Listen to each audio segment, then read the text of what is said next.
Have you ever found yourself growing quieter with age, not out of weakness, but out of choice? Have you noticed how, with each passing year, the need to fight every battle slowly fades, replaced by a deeper yearning for peace? It's not that we stop caring. It's that we've learned the cost of constant resistance. There's a quiet kind of strength that rises with experience, one that whispers to us that not every moment requires a response, not every slight demands our defense. You may wonder, is it wisdom or is it self-preservation? Perhaps it's both. And perhaps, just perhaps, choosing not to react, even pretending not to notice at times, is not a sign of ignorance, but the highest form of emotional intelligence. It's a kind of wisdom that's born not in books or classrooms, but through living, losing, loving, and learning, again and again.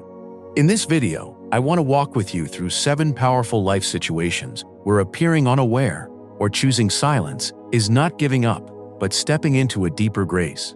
We'll explore how in moments of conflict or confusion, restraint can become our greatest ally. These are not just tips or advice. They are enduring life strategies, woven from years of navigating heartbreak, joy, disappointment, and hope.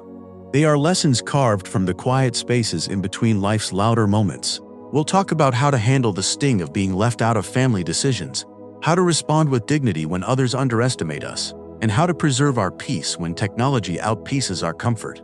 We'll discuss why stepping back from heated debates or harsh criticism isn't weakness, it's wisdom. You'll learn how to guard your kindness from being taken for granted, and how the act of doing less can sometimes say the most. If you've ever felt invisible in your own family, misunderstood in your silence, or overwhelmed by a world that seems to move too fast, this message is for you. And let me be clear, this is not about giving up or fading away. It's about choosing what truly matters. It's about turning inward, not to hide, but to anchor yourself. It's about cultivating the courage to protect your peace and the grace to walk through life without needing the world's approval. Stay with me until the end, because the final reflection will show how these quiet decisions, these small, deliberate acts of restraint, leave behind something far greater than we imagine. They leave a legacy of love, quiet strength, and deep, enduring wisdom for the generations watching us, even when we don't know they are. If you're not yet subscribed, I invite you to do so and to tap the notification bell so you won't miss what comes next. Your support means more than words can say. If this message resonates with you, please like and share it. And if you feel moved, let me know in the comments. Type 1 if it speaks to you, or 0 if there's more I can do to make it better. Now, with a deep breath and an open heart, let's begin. 1. When family members make decisions without consulting you. As we grow older, we come to understand certain truths, some gentle, others more painful. One of the hardest is this: sometimes, the people we love most begin making decisions for us without including us in the conversation. It may be about where we live, how we manage our finances, or how we care for our health. Most of the time, these choices are rooted in love, in worry, in a desire to protect. But even with the best intentions, they can feel like silent cuts, small erasures of our independence that add up over time. There's a quiet ache that comes with being overlooked. A moment when you realize that your opinion wasn't asked for, and with it, a question that echoes louder than the moment itself. Does my voice still matter? It's only human to feel wounded in those moments. After a lifetime of guiding others, of shaping the lives of children, partners, and communities, we still want to be seen, heard, and valued. There's no shame in that. The fear that begins to creep in isn't just about control. It's about fading into the background of decisions that affect our lives directly. The urge to react, to speak up with force, is strong. I felt it too. The temptation to say, "Why didn't you ask me?" or "I'm not helpless," rises in the throat like a flame. But I've learned that sometimes the stronger choice is the quieter one. Not silence, but stillness. Not surrender, but strategy. Taking a breath, observing before speaking, and even pretending not to notice right away. These aren't signs of weakness. They are marks of emotional maturity. They offer us space to consider what's truly going on beneath the surface. Are they acting from love, from fear, or perhaps from their own uncertainty about aging and care? When we choose to listen before reacting, we turn the moment into an opportunity, not a confrontation. A gentle response, such as, "I can see you're concerned, and I appreciate that. Can we talk this through together?" can change the entire energy of the moment. Instead of drawing battle lines, we open a door to connection and clarity. You see, we hold a kind of wisdom that only comes with time. We've weathered loss, tasted joy, rebuilt after heartbreaks, and stood tall through storms that younger hearts have yet to face. Our presence, our calm, our willingness to step back without stepping away, that is what teaches others how to love with maturity. This isn't about giving up our role in the family. On the contrary, it's about maintaining it with dignity and grace. We remain rooted, not by demanding power, but by showing that our steadiness, our listening, our perspective are worth honoring, that we are still who we've always been, capable, thoughtful, and worthy of respect. Letting go of the need to control every outcome isn't a sign that we've lost influence. It's proof that we've grown into something deeper, a sense of self so strong it doesn't require constant validation. That doesn't mean we stay silent forever. It means we speak with intention, not impulse. And perhaps most importantly, we choose to preserve the relationships that mean everything to us. Life is too precious to spend our days entangled in hurt and misunderstanding. If we must teach anything by example now, let it be this: that love is strengthened, not by shouting, but by listening. That dignity isn't lost when we yield, it's revealed. By choosing patience and confidence in the face of being excluded, we reclaim our voice in the gentlest and most powerful of ways. We remind our loved ones that wisdom isn't loud, it's enduring. And the legacy we leave isn't measured by how often we were obeyed, but by how well we loved, even when it was hard. 2.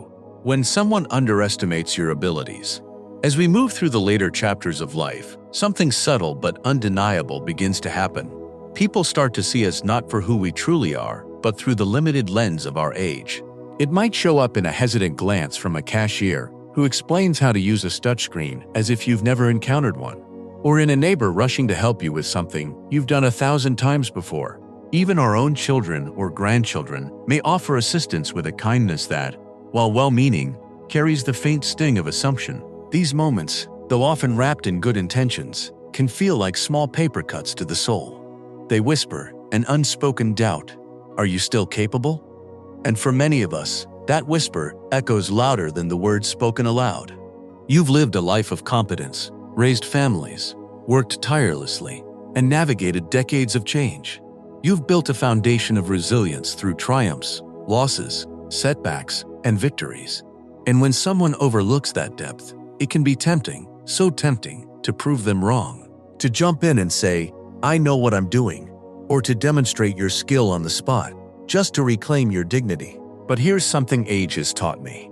Not every battle for validation is worth fighting. The most powerful kind of strength isn't found in proving others wrong. It's found in knowing, deeply and quietly, that they're already wrong, and that you don't need their approval to feel whole. When someone underestimates your abilities, it says more about them than it does about you. It reflects their limited experience, their assumptions, perhaps even their discomfort with the idea that aging does not mean fading.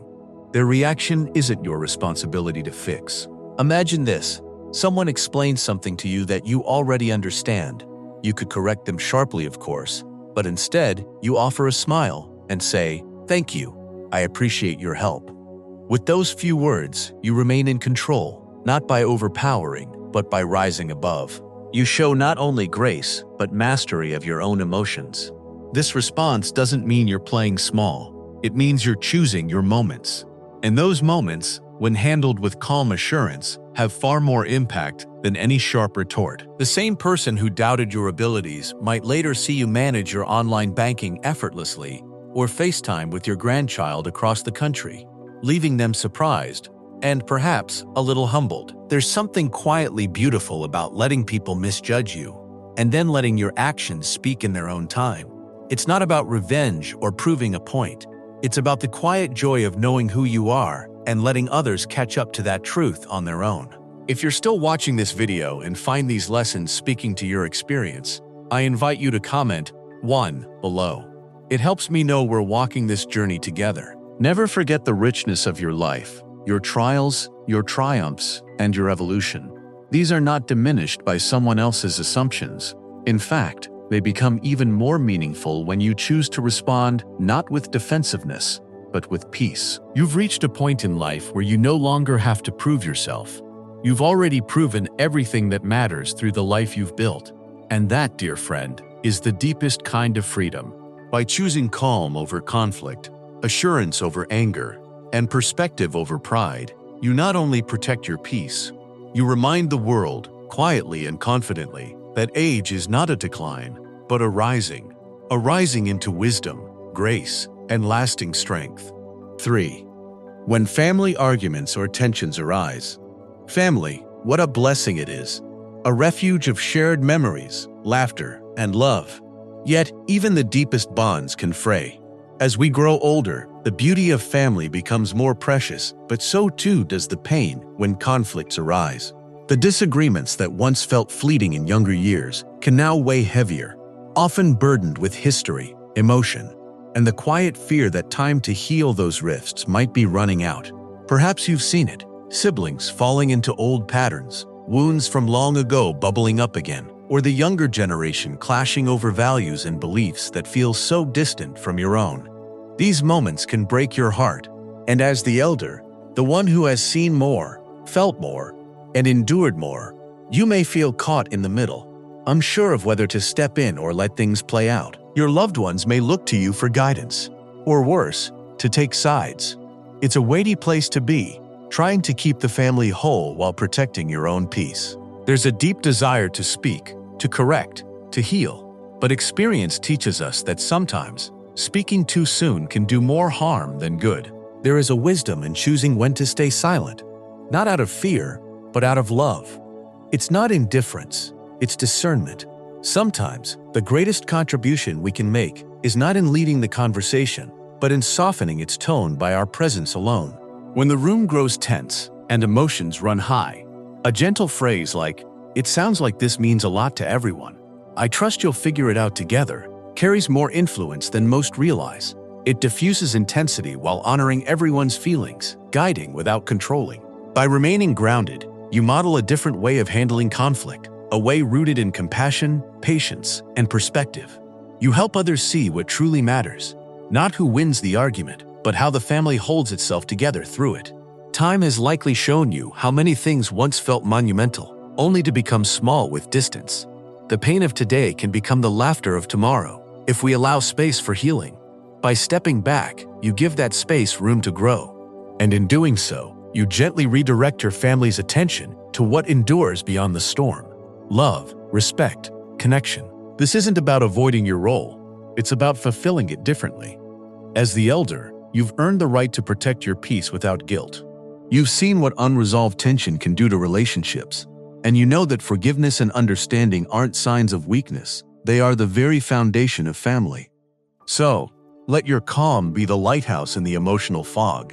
Let your neutrality be the bridge across heated divides. By doing so, you lead without loudness, you teach without preaching, and you love without condition. Remember, not every fire requires your water.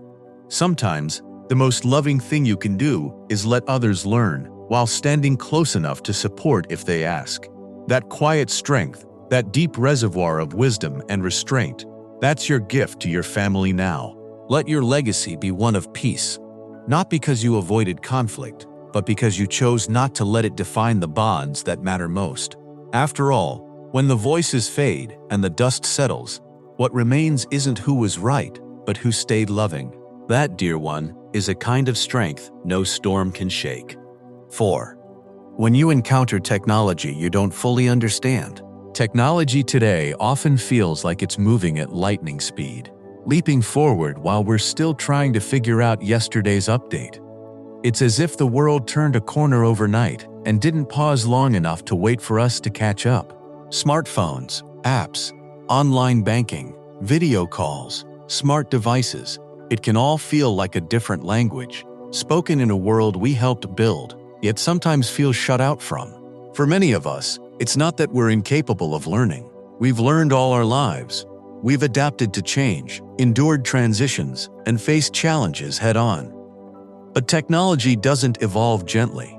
It moves fast, sometimes with little regard for patience or context. And in that speed, it can leave even the sharpest of minds feeling a bit lost. There's a quiet fear that can creep in, a fear of feeling outdated, dependent, or even irrelevant.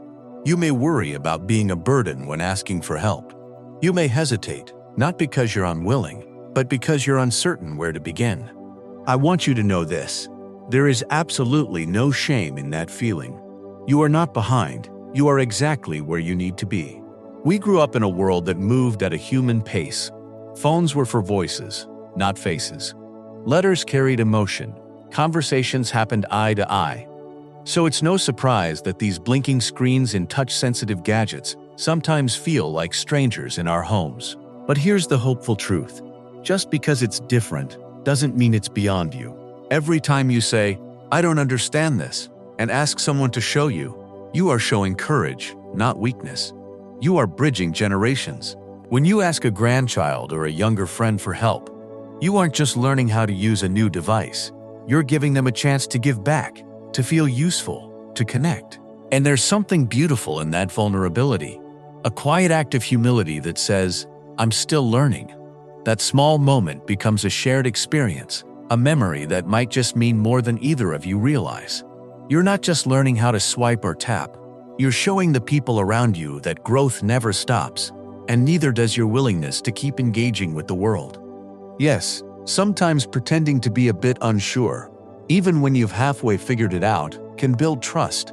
It gives others space to teach, to feel needed, and it reminds them that wisdom is not about knowing everything. It's about knowing when to invite others in. And truthfully, there will be moments when you feel frustrated, when the screen doesn't respond, or a password won't work. That's okay. Breathe, smile, laugh if you can. Then remind yourself, I've handled far worse than a stubborn tablet, because you have. There's also freedom in letting go of the pressure to master it all. You don't need to know every setting, every app, every update. Technology should serve your life, not the other way around. Use what brings you joy, what keeps you connected, what makes you feel alive. The rest? Let it pass. Remember, your value isn't found in how fast you text or how many apps you have. It's found in the wisdom you share, the love you offer, and the stories you carry. Stories no machine could ever replace. Let technology be a bridge, not a barrier. Let it connect you, not define you. And when you reach for help, know that you are modeling something powerful. That growth doesn't stop with age, and that curiosity, not control, is the true mark of strength. You are still growing, still reaching, still becoming, and in that, you are timeless. 5. When someone criticizes your choices or lifestyle. As the years pass, life becomes a deeply personal mosaic, a collage of choices, sacrifices, dreams pursued, and lessons learned. Each decision we've made, whether bold or cautious, has led us to where we are today. From how we spend our money to how we dress, what we eat, and how we choose to spend our days, these things reflect who we are, what we value, and how far we've come. And yet, even now, there are those who feel entitled to question these choices.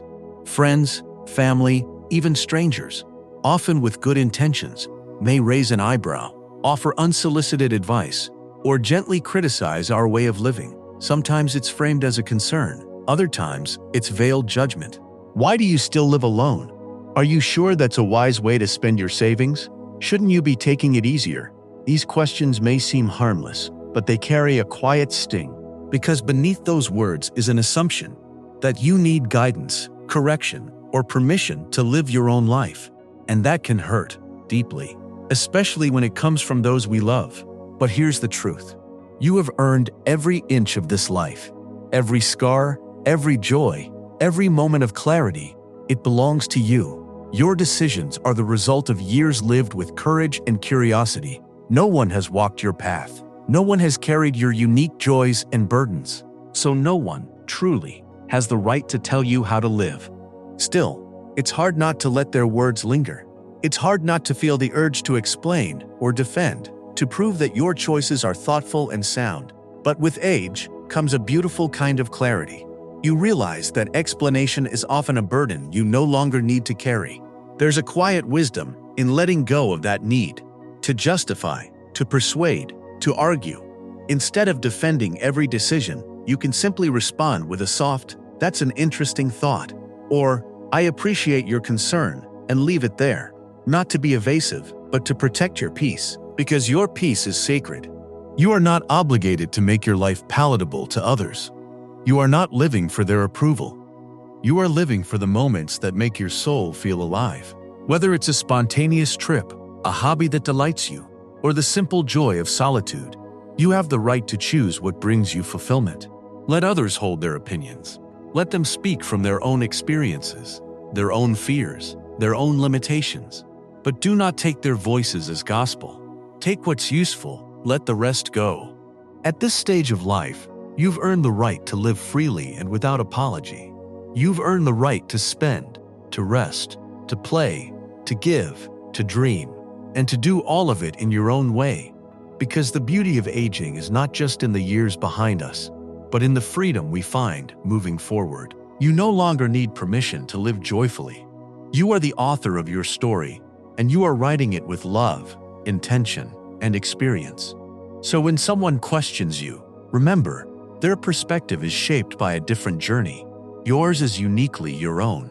Smile, nod if you wish, and carry on. There is power in choosing not to engage in a battle that doesn't need to be fought. Let your days be shaped not by the fear of judgment, but by the hope of authenticity. Let your choices reflect not what others expect, but what makes your heart feel at home. And in doing so, you give others permission to do the same. Because in the end, your life, lived with courage, clarity, and truth, is the best answer you'll ever need. 6. When arguments over politics or beliefs arise. In today's world, conversations about politics, religion, or deeply held beliefs can feel like walking through a minefield. What may begin as a calm discussion can quickly ignite into something far more intense. Voices raised, tempers flared, and the familiar warmth between loved ones momentarily lost in the fire of disagreement. It's heartbreaking to witness, especially when it's those closest to you, and most especially when you know how fragile time truly is. As someone who has lived through many seasons of social and political change, I know well the cycles of conflict and passion that come with them. I've seen movements rise and fall, policies shift, ideologies clash, and yet through it all, one truth has remained. Relationships matter more than being right. It's natural to feel the pull to speak up. You carry decades of insight, lived experience, and hard-earned beliefs. You've witnessed history firsthand and survived its storms. Your voice carries weight. And yet, when the room grows loud and opinions sharpen into weapons, you learn there's another kind of power, one found not in asserting, but in observing. Sometimes, the strongest thing you can do is say nothing at all. That's not avoidance, that's wisdom. That's knowing which conversations are opportunities and which are simply battlegrounds where no one truly listens. Picture a family dinner where political views are being tossed back and forth like firecrackers. It's tempting to join in, to anchor the room with your perspective. But experience has likely taught you that few hearts are changed in the heat of an argument. Instead, you might say, "You all have so much passion. I admire that," and gently steer the moment toward shared stories or lighter ground. That small act shifts everything. It doesn't betray your values, it honors the space. It says, "I care more about our bond than about being right in this moment." And sometimes, that's the healing balm no one knew they needed.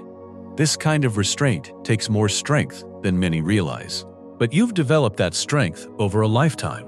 You know that silence, when chosen with intention, can speak volumes. You've learned that not all truth must be spoken to be lived. That doesn't mean you silence your beliefs forever. There will be times when your voice is needed, when your story brings perspective, when your values bring comfort. But the wisdom lies in knowing when that moment will be met with openness rather than resistance. And when it is, you'll know. Meanwhile, your quiet presence in tense moments becomes its own kind of leadership. You teach without preaching. You show that disagreement doesn't require disconnection. That love can stretch across different worldviews. That kindness doesn't mean compromise, it means care. There's a real fear in these divided times that we'll lose one another to opinion, to ideology, to the noise of the world. But there is also a powerful hope in choosing love over debate, unity over pride, and peace over point scoring. You've walked long enough to know that many arguments fade, but the damage they leave behind can linger. Choosing not to engage isn't weakness, it's a gift of space, a gift of calm, a gift of remembering what truly matters. Let your example be this: that you don't have to speak loudly to be heard, and you don't have to win a debate to hold your ground.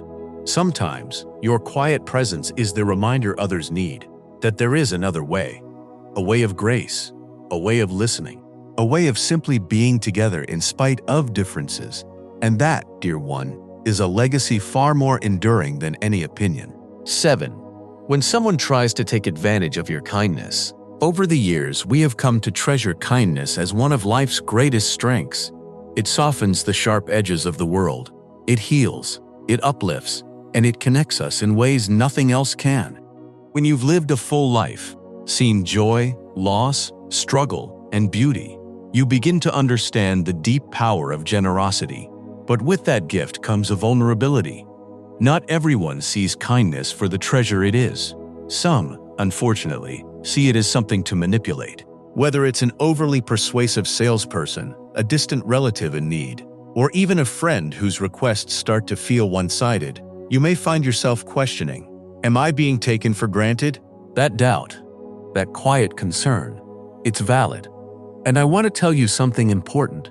You're not unkind for feeling protective of your time, energy, or resources. In fact, that's a sign of self-respect, not selfishness. As we age, our kindness often deepens, but so does our intuition. We've learned to read people, not just their words, but their motives.